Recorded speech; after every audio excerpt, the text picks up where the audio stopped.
I get so caught up in the middle, thinking of drowning in those blue eyes.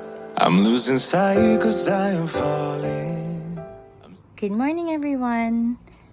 So today's topic naman will be my 10 action steps or kung ano yung order of priority ko when it comes to new plants and how I do them.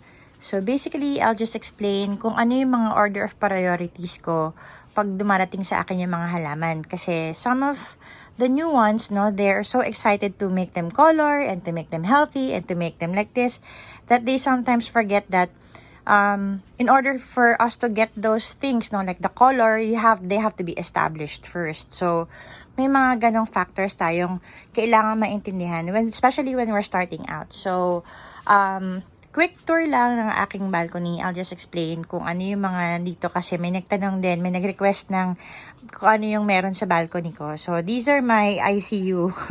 This is my ICU shelf. So, nandyan yung mga may sakit na in-air dry ko kasi yan, nag-rot. This is actually bacterial in nature. Ayan, yung ganitong rot. Pero ito halo na to eh. May fungus na rin to. Charcoal rot and something else. So anyways, these are mostly dead. Ayan. Well, tinatanggal ko na rin naman. But ayan. And remember, when you're touching something that is, may sakit na, you have to wash your hands. So, anyways, I will not touch anything anymore. At yung mga natanggal na leaves sa akin, na super bomb, nung bumagyo, and tinamaan siya. Kasi yung dalawang super bomb ko, yan na, damage na siya. Natanggalan siya ng mga dahon. Ayan, especially this one. So, pumangit sila. Ayan, ang dami nilagas. Ito naman, nadikitan ng UV plastic. Nasunog. So, for a while kasi medyo nalungkot ako, no? Dahil sa hindi ako makatanggap ng mga parcel, I had to cancel so many shipments. And I got sad. And so, I didn't go to the garden for a while. Hindi ko sila nabantayan. Hindi ko sila, so, marami akong medyo namatay na halaman kasi nagsibagsakan pala yung mga ibang plants ko dito. So, ayun. Anyways, now that I'm back, I repotted my gymnos and yung grafted, pati yung mga adenium ko. Super happy na siya ngayon. Yay! Ito, may leaves na. Woohoo! So, there. Dito yung mga bagong succulents ko and cactus na nabili ko. Oh my gosh. Look! The Astrophytum ornatum bloom! Yay! Super happy. Gulat naman ako sa kanya. Ayan. Hello there. Hello. Hi, kakatawa. Ayan, again, one of the reasons why I'm so in love with cactus and or cacti and succulents is that they sometimes they just what do you call this, they surprise you, and then yan, biglang magugulat ka na lang, biglang naka-flower sila. And then this is my howl area, yan, and my lettuce area. Ayan, so ang dami pang empty space sa kanila. Meron silang grow light dyan na week lang naman para at least maiilawan sila. So there. And then, dito yung mga plants ko na para, meh. Ayan. Ayan, dyan siya. This is my shelf. And then, my gymnos, my cactus, and yung succulents. How and litops. My favorite babies are there. And then, this one, okay lang. Yeah. And then, this one then, okay lang din siya dyan. Yan. Yung mga, but most of them here, basta nandito sila sa balcony, may favoritism yan. Ayun, sa taas yung mga pinapailawan ko, pinapaarawan ko. Kasi walang araw. It's actually 2 in the afternoon. It's supposed to be hot now, but it's windy naman. It's the breeze is beautiful. It's cold and breezy. So I decided to put my other plants there on top. Ayan sila. Wadam! Ayan. Okay. So anyways, let's go back to our topic. There we go. So I just washed my hands because I touched a diseased plant. So since pag umahawak kayo ng unhealthy plant, make sure that you wash your hands before touching another plant. Kasi yung fungal spores pwedeng mapunta, or bacteria pwedeng mapunta sa kamay nyo. So when you touch your other plant, pwedeng ikaw ang mag-transfer nung sakit sa halaman mo. So yung mga mahilig humawak sa plants, di ba, pagising mo, you'll check them, hawak-hawakan mo siyang ganyan, hawakan mo. May nahawakan kang may sakit na halaman. And then, hinawak-hawakan mo rin yung iba. Magugulat ka na lang, pati yung mga ibang halaman mo magkakaroon kahit na hindi sila tabi-tabi.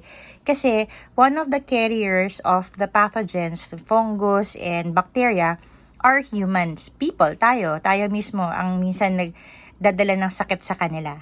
So, anyways, back to our 10 steps. So, the first step that we have to do when we receive new plants is that 1, inspect, air dry, and isolate. So, syempre, you want to isolate them first, lalo na kung galing benguet po yung halaman. Importante na hindi natin dadalhin agad sa collection natin. Bakit? Kasi kung may sakit nga yung halaman, at tinabi nyo siya dyan sa inyong collection, mahahawa niya yung mga current plants nyo. So, the best way to ensure that you don't get the other one sick is that you isolate. You have to look for a place that na meron kang isolation area. For me, I have a small one which is there. Ito rin yung aking ICU chamber shelf. Ayan. So, nandyan yung mga leaf propagations ko, yung mga nagkasakit ko, nandyan siya sa isang tray. Ayan. Actually, dapat nga sa mas malayo pa siya para hindi siya makahawa. But this is the farthest that I can go away from my current setup here. So, that's my isolation area. So, the first one is to isolate. So, you clean them, you clean the roots, you air dry properly to make sure that the damaged roots are calloused or natanggal na siya. Putulin nyo na rin po yung mga nag-black sa pagdating sa inyo, yung mga nangitim na secondary roots, yung malilipis na roots, tanggalin nyo na ho yun. Kasi hindi na ho yun tutubo ulit, mamamatay na lang ho yun. And that could actually cause root rot for your plants. Papasukin na siya ng bacteria nun. So, much better na trim the roots all the way to the main top root na lang. Para at least yun, yung puting root, yun yung buhay pang root. Yun na lang po yung i-air dry nyo. So, next step natin is to get it to root. So, how do we get it to root? Okay. Ang number 1 na may tatlong factors dyan sa pagpaparoot. Number 1, when you air dry them pa lang, make sure that they get enough bright light. Ano yung bright light? Ganyan po, bright light siya na hindi ka nakadirekta sa araw kasi may shade ka. Ako, for me, may dalawa siyang parang may bubong siya and then yung shade light. So, yung na-experience nilang ilaw dito is just the brightness of the sun. That will make sure that your plants will not etiolate. Hindi ho siya bubuka like this. Ayan. Hindi siya bubuka like that, and hindi rin siya hahaba like that or mag-i-etiolate, no? Kasi pag umabot sa ganyang punto yung halaman natin, nagiging weak na sila. Susceptible na sila to fungal infections, susceptible sila to bacterial infections. So, number 1, yun, place them in a bright area para ma-feel nila na pwede na silang gumawa ng pagkain, because as you know, plants they need the sun in order for them to make food. So if they cannot make food, hindi sila makakapagpaugat din. Hindi rin sila makakapagpaugat. So they won't be able to root. So the bright light will be the best place for them, and a good dry soil mix. So, just make sure that your soil is gritty and you're good to go. The number 3, the last step in making them root, is getting the right amount of water. For me kasi, the reason why I use a syringe and 10 ml is because it's a good way for me to have enough volume of water that I can advise newbies na, gaano po ba kadami, ma'am? O, konti lang. Paano kung ang konti niya, isang cup, diba? Di overwatered na siya. So, 10 ml is a good determining, it's a good volume for me to tell those people who asks for advice na konti lang. So, what you do is like this. So, I have a 10 ml syringe, and then this is a new plant. After 5 days, what you do is you put it around the pot. Ayan, around the brim of the pot. Ito yan. Bakit sa brim of the pot ko inilalagay? Kasi I don't want it to be near the plant because kung hindi pa siya ready, ayokong mababasa siya. But if nagising na siya and okay na siya, mararamdaman niya na ngayon na may moisture sa soil. And that moisture in the soil will actually help the plant grow roots. So matitrigger na ngayon niya mag-roots siya kasi may moisture na eh. So iisipin niya, meron ng tubig sa soil, pwede na akong gumawa ng roots kasi mas gugustuhin niyang uminom sa roots niya. Okay. So, after mo mapastart na magpa-root, no, that goes for our number 3, establish the roots. So, how do we establish the roots? After 2 weeks mo na binibigyan siya ng 10 ml every 4 to 5 days, depending on the heat of kung umuulan ba, or maulan ba, or maaraw ba, we increase to 20 ml. So, let's say, ayan, kuha tayo ng 20 ml. Yan. Okay, 20 ml. So, there we go. Wag na to kasi bago to eh. Ito naman, next. Itong plant ko na to, ito yung medyo bago-bago ko na. Nasa lagpas na siya ng 1 month, I think, sa akin. But this one will do. So, kung after 2 weeks na ng halaman nyo, you put naman 20 ml. Yan. So, mapapansin nyo medyo marami-rami na siya, no?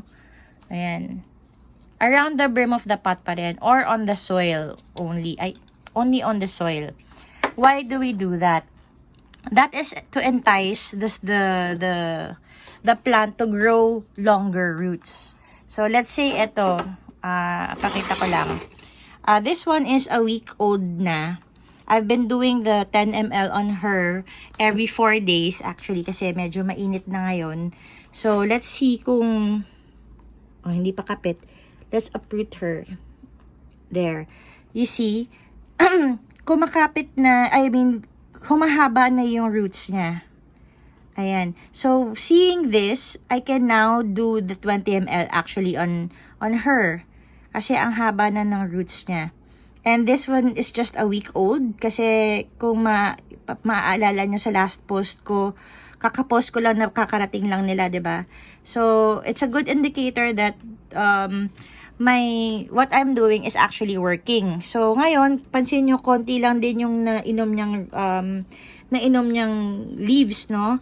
So, okay lang yan. Hayaan nyo lang siyang uminom muna sa leaves niya. Because that's the safest anyways na pagkukunan niya ng pagkain is yung sa leaves niya. Yung sa leaves niya, walang bacteria na pwedeng mainom or anything. So, yan ang pinaka-safe. So, anyways, after that, so, you establish your roots from 2 weeks to 4 weeks. So, after a month, mapapansin nyo, dapat nasa step number 4 na kayo, which is supposed to be, the plant should be anchored to the soil. So, this one, let's see. This one is anchored to the soil already. So, you can see, no, the movement of the soil, no? So, ibig sabihin, meron na sa loob ng mga ugat yan. So, hindi ko na siya gagalawin. Meron kong spider webs dyan. Ayan. So, this one is good to go. Ito na tayo sa next natin. Next. Ayan. Meron na rin siyang good root system here. Wait, hold on. Let me change hands.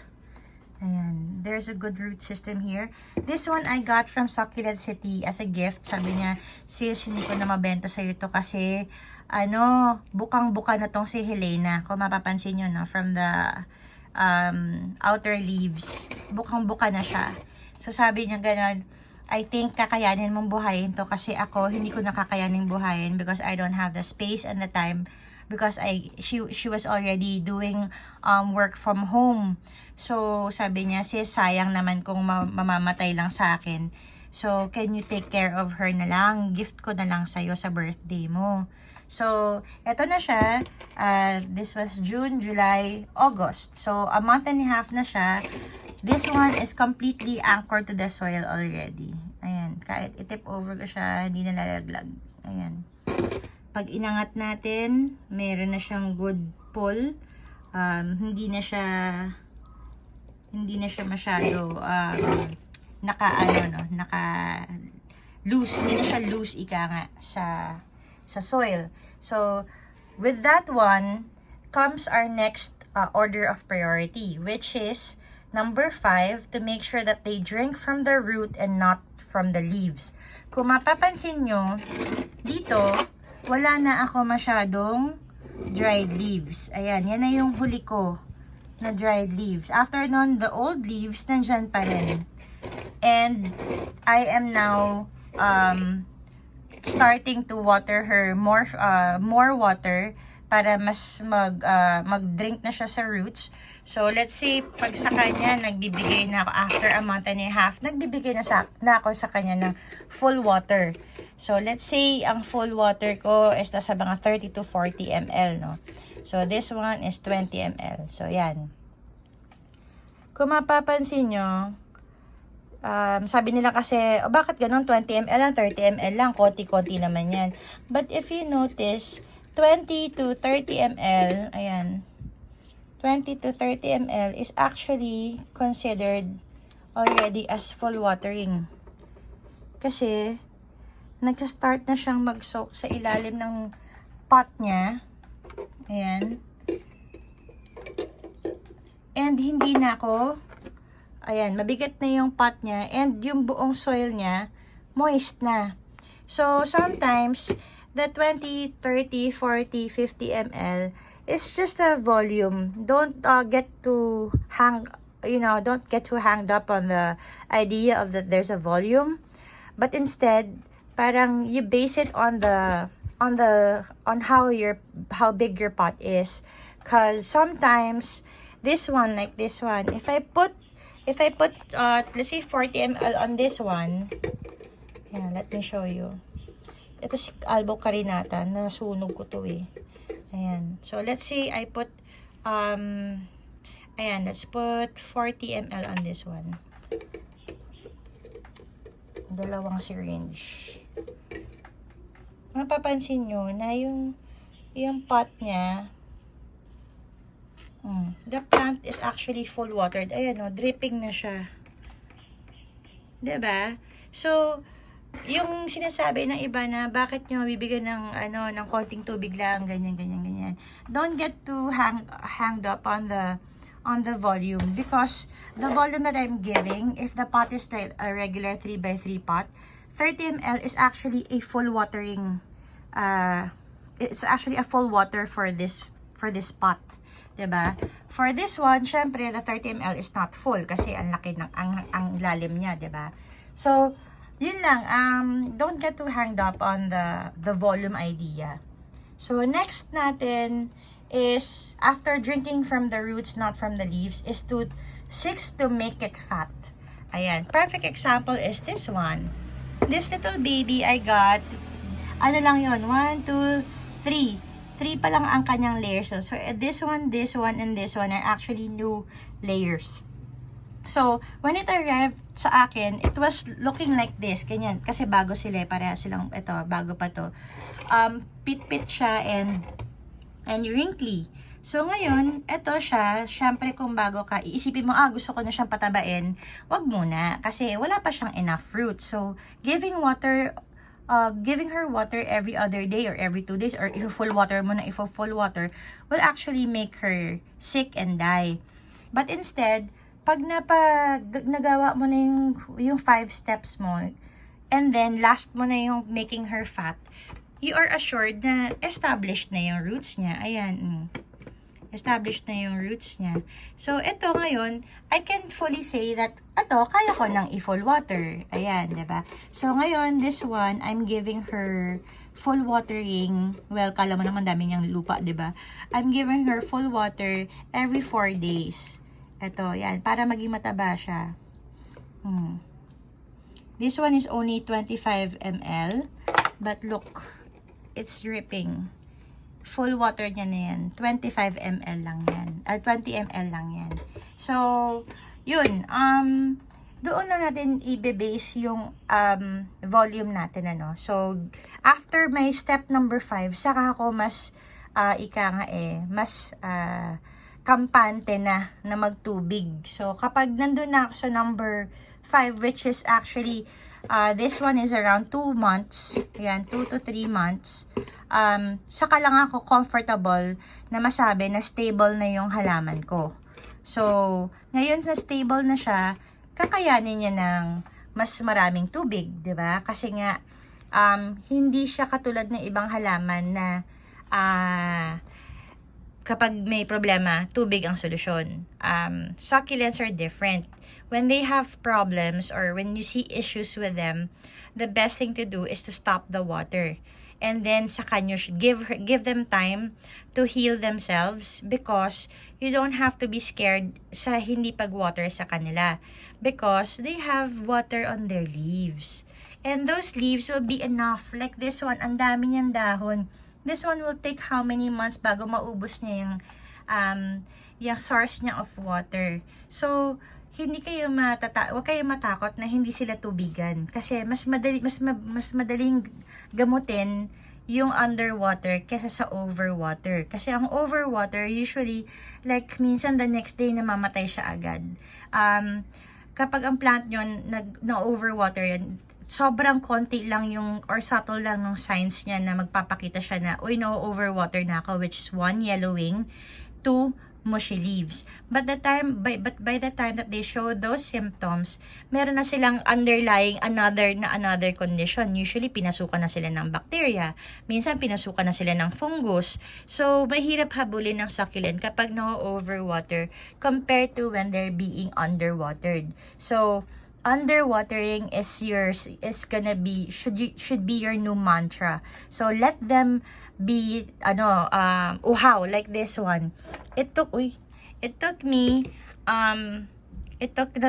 kasi to si Crassula baby necklace. Nag-dormant siya, and I placed her somewhere hot. So nag-dry up siya. So ngayon, hindi na siya, patay na yung buong stem niya. So, what I did was to soak it underwater. Naka-water therapy po ito with vitamin B1. And kung mapapansin nyo, ito, nakabawi na agad. And meron na rin siyang roots. Ayan. So, mahabol pa. And this one, I didn't water this for a good 3 weeks. Kaya siya naging ganito kapayat. Kung mapapansin nyo, ito rin, yung iba rin naggumagawa na rin ng roots, ayan. And then, hopefully, by the time na, ito, tumataba na rin. By the time na, siguro on the 2nd week, ganyan, papalitan ko lang yung tubig niya ulit today. After 2 weeks, it will be back in good shape. So, yun, underwatering, mas madali siyang habulin kaysa sa overwatering. So, yun ang ating dapat maging motto, maging team natin. So, after the number 6, make it fat. Yan, patabain na natin siya. We go to number 7. Number 7 is that we should focus on new leaves. So, like this one, perfect example. Ako, hindi ko na to pinapansin. If they die, if they dry off, I don't mind. Because what's important for me is this compact area right here. Because I know that this one, after it grows out, it will be beautiful and compact. This one, I will let go. Isa-sacrifice ko na yan. Hindi ko napapansinin yan. I will now consider this as my feeder leaves or yung extra food niya. Just in case hindi ko siya matubigan as often as she wants. What Helena would do is that she will drink from her leaves kapag kulang na yung water sa kanyang soil. So, these are now called feeder leaves for me. And then, this is what I'm looking after. Itong gitna. I want to make sure that it's clean. I want to make sure that there's no infection. There's no fungus. Ayan, it's very compact and pristine. And even yung farina niya, maganda. So, yan na ngayon ang hinahabol natin. Ayan. Okie dokie. So, that's number 7. After waiting, or even this one, no, makita nyo, no, may new leaves na siya. This one, the center, ang aking hinahabol for new leaves. So, after number 7, we go now to number 8, which is to color. So, now, let's say, this one, tayo for this one. This one is considered as new plant. So, let's do this. If you remember, or maybe I can just, add the picture of this one before, nung dumating siya. It was very pale. Sobrang wala siyang kakulay-kulay. But now, look at that. Pink tips na siya. Let's zoom it in. Ayan. Ay. There we go. Can you see? There. So now, it has color. Ayan. But this one is like 2 months pa lang sa akin. Pero kasi si Madiba, mabilis kasi siyang i-color stress. So, hindi rin naman ako makapagpataba masyado ng leaves sa kanya because hindi part ng characteristic niya maging fat, no? Ang main characteristic niya is, well, they're pretty thin leaves and na nagka-curl. So, ang main characteristic ng Madiba is to have really, really curly leaves and pink tips. Ay, ganda. Pero like this one, let me see. Let me see. Ito. Sige, ito na lang. Si Champagne, yan. Kulay ko na siya. So, how do I do that naman? Color, they come last. So, for those who are getting plants na, Bisdots, bakit ganon? Yung halaman ko, hindi makulay, hindi ganito, it's not as vibrant as yours, ganyan. Don't worry, kasi bago pa yung halaman nyo. Mine, it takes months or maybe sometimes years before I get the colors that I want from them. Like, kunyari, ito, si Sang-A. Yan. Yung ganyang itsura niya, well, actually, may sunburn nga siya, yo. Yung ganyang color niya, it takes a while before I got that. Same with my other plants, yung mga Sang-A ko sa kabila, like that. Ay, hindi ma-zoom in. Wait, I'll move. Ayan. So, like this one, the red tips, like that. Hindi natin makukuha yan in one month or 2 months. Usually, it takes a couple of months, if not years, to be able to accomplish that. This one, si Madiba Red, I was able to do that on her 6th, 7th, or 8th month bago siya naging ganyan kapula. Ayan. So, matagal din po talaga ang proseso ng pagpapapula. Same kay Rubidona, na super pula. Ayan. Hindi siya mabilis papulahin, lalo na kung bago. So, kailangan established muna po yung roots nila bago sila papulahin. Even this one, sila Ellen, if you want them really pink, kailangan established muna ang root system nila bago sila mag-color. Mapapansin nyo rin yun sa kanila na hindi sila agad magbibigay ng kulay sa inyo. And by the time that they give you colors, kailangan they have the right conditions. So, ano yung tamang condition? What I do when I want to color them is bubusugin ko muna sila for a month or 2. So, hayaan ko siya maging green. And then, I water every couple of days. So, let's say, every 4 to 5 days, I would water it. And then, twice a month, I would do full watering on them. So, talagang super fat niya and plump. So, after that, kapag napansin ko na super taba niya na and super dami na ng leaves niya na matataba, and then, I stop watering altogether for 1 week. So, biglang, wala akong tubig ng 1 linggo. So, it will start drinking from the leaves and then magka-start na siyang ma-stress. And then, I make sure also that before I do my color stressing is that kaya na nung halaman na naka-full filtered sun. Unfortunately, hindi kasi ako nagpa-full sun sa mga halaman ko kasi hindi ko gusto na nasa labas. I don't want them to be outside. So, the way I take care of them is that I want them to stay inside. I want to keep them inside because I still want those pristine farina. I want those clean, basta I want them clean. Ayan, gusto ko kasi malinis sila tignan. I want them clean looking. So if you notice like this one, the old leaves are like, parang feeling ko they're dirty. So, I like the patterns they make when they have those perfect farina. Like yan, no? Napakalinis niya. Yan yung mga gusto ko. Bet ko yan. Yan. Ito rin yan. Maganyan. Bet ko yan. Yan. Ganyan. Ang lilinis. Bet ko yan. Same with the Fravel. If you can see there, the center part, the middle part, I love that. So, when I see them like this, nadudungisan ako. Nadudungisan ako sa kanila. Ayoko ng ganyan. Ayan. So anyways, so there. I make sure first that they can handle this type of setup already. So when they can take full filtered sun with me, that's the time I start coloring them. So you don't color them kapag galing sila sa shaded area and then biglang lalabas mo. Wag ganun. Oo. So you have to wait for the plant to be okay for full filtered and fat. And then after that, saka mo siya ngayon babawasan ng tubig. So I will stop watering for 1 week, give them a little water the following week, on the second week, kung kailan ko sila nag-start na inuhaw.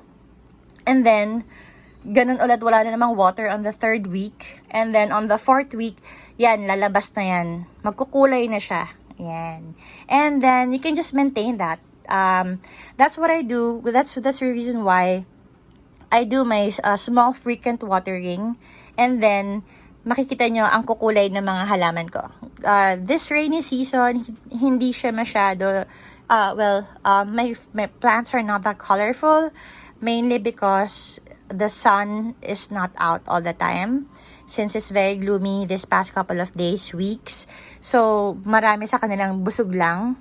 So, yun. Tapos, ginagamit ako sila ng tubig ulan ngayon kasi there's an abundance of tubig ulan and they love it. I use my payong as my rain collector. Yung nakita nyo sa picture. So, yun. So, ngayon, busog na busog sila. Like this one. This is actually one of my favorites. Sigraptopetalum sp. Ayan, hindi na siya pinkish na peach.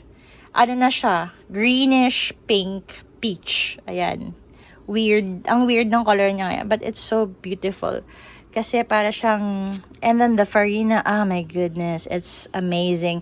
It makes it look matte and parang... Basta it's so dreamy looking. Ayan, love na love ko yan talaga. So, yun. Ngayon, busog lang sila, kaya wala sila masyadong kulay. Except for the champagne. Yung mga nakabili ng champagne, great things ahead for this coming December. Kasi look, kapag nasa stress mo sila, nagpe-pink ang kanyang tips. Oh, ang ganda. Don't be scared with those circle dots. Kasi yun yung mga freckles nila. Kapag dumami yung itim talaga na bilog tapos parang nagtutubig siya, yun, fungus na yun. And then this one is Fleur Blanc. Oh, no. It's a very SPN. Ayan, nagko-color din yung tips niya. So, ang ganda ng panahon ngayon. Let's maximize it. Great things ahead for those beginners na gusto magpakulay kasi ngayon na ang panahon. Kung kailan pwede tayo magpakulay dahil nabibigyan tayo ng mainit kahit pa and then cool nights. Ayan. So, let's make use of that. And then, number 9, super quick na. Number 9, of course, is maintenance. Ayan. Very important that we also do maintenance for our plants every month. So, ako, ano ang maintenance ko sa kanila?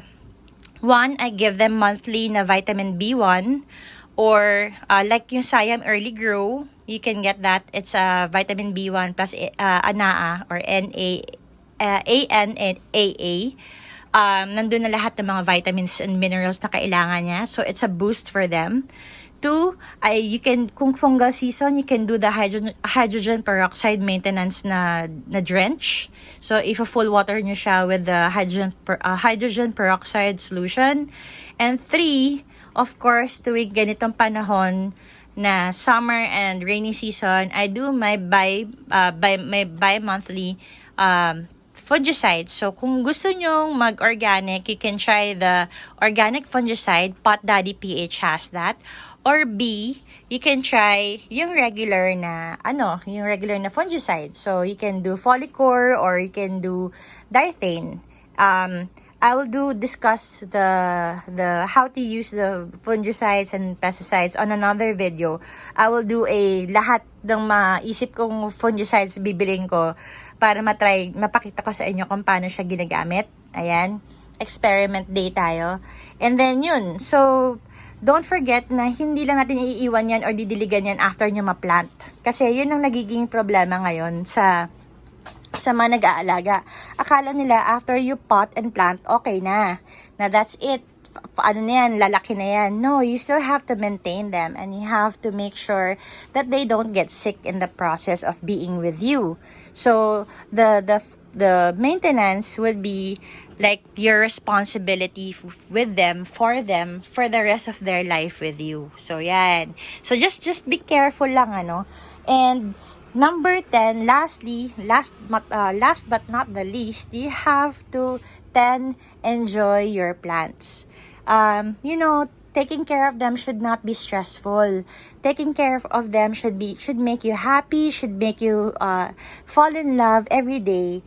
Like yung tipong paglabas mo sa umaga, pag nakita mo sa kanila, ay, ang ganda-ganda. Tapos bibigyan ka ng bloom, bibigyan ka ng bagong leaf na parang, ay, ang ganda naman nito ngayon. Alam mo yun, parang ito, si Astrophytum, it made me happy, super, super, because she's a new plant, and then biglang binigyan niya ako ng 2 flowers. Although, when I got it, may 2 na siyang flower, para may bloom na siyang palabas. So, I didn't know na tutuloy siya. Akala ko mag-abort na yung flower, but tumuloy siya. So, that one makes me happy.